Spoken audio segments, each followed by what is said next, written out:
ದ್ವೇಷ ದೂರ ಇಡಬೇಕು, ಪ್ರೀತಿ ನೆನಪಲ್ಲಿ ಇಟ್ಕೋಬೇಕು. ಯಾವುದೋ ಒಂದು ಸಮಯದಲ್ಲಿ ಜಗಳ ಆಗಿರ್ತದೆ, ಅದನ್ನ ಸದಾ ಜ್ಞಾಪಕ ಇಟ್ಕೋಬಾರದು. ಪ್ರೀತಿ ತೋರಿರ್ತಾರಲ್ಲ ಅದನ್ನ ಜ್ಞಾಪಕ ಇಟ್ಕೋಬೇಕು. ಒಡೆದಾಡಿ ಕಡದಾಡಿ ಕೋರ್ಟು ಕಚೇರಿ ಮೆಟ್ಲತ್ತದ ಅಣ್ಣ ತಮ್ದಿರ್ಬೇಕಾದ್ರೆ ಸರ್ ಮಾಡ್ಬೋದು.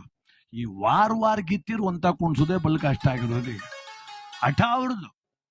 ಯಾರೋ ಕಂಸಾಗರದವರು ಜಗಳ ಆಡ್ಬಿಟ್ರು, ಅಣ್ಣ ತಮ್ಮಂದ್ರು ಯಾವುದೋ ಭೂಮಿ ಮಾತಿಗೆ ಜಗಳ ಆಡಿದ್ರು, ಹೊಡೆದಾಡಿದ್ರು, ಬಡದಾಡಿದ್ರು, ಕೋರ್ಟ್ಗೆಲ್ಲ ಹೊರಟೋಗ್ಬಿಟ್ರು. ಕನಕಪುರ ಕೋರ್ಟ್ ಆಯ್ತು, ರಾಮನಗರ ಕೋರ್ಟ್ ಎಲ್ಲ ಆಯ್ತು, ಎಲ್ಲ ಆದ್ಮೇಲೆಲ್ಲ ಮುಗೀತು, ರಾಜಿ ಆಯ್ತು, ವಾಪಸ್ ಬಂದ್ರು. 20 ವರ್ಷ ಅಣ್ಣ ತಮ್ಮ ಮಾತೇ ಆಡಿಲ್ಲ.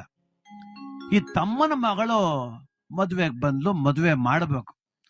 ಆ ಗ್ರಾಮದ ಯಜಮಾನ್ರ ಕರೆದ, ನಾಳೆ ನನ್ನ ಮಗಳು ಮದುವೆಗೆ ಗಂಡನ ಕಡೆಯವ್ರು ಬರ್ತಾವ್ರೆ, ಒಪ್ಪಿಳ್ಳಿ ಕಾರ್ಯಕ್ರಮ ಇದೆ, ನೀವೆಲ್ಲ ಬರ್ಬೇಕು ಅಂತ.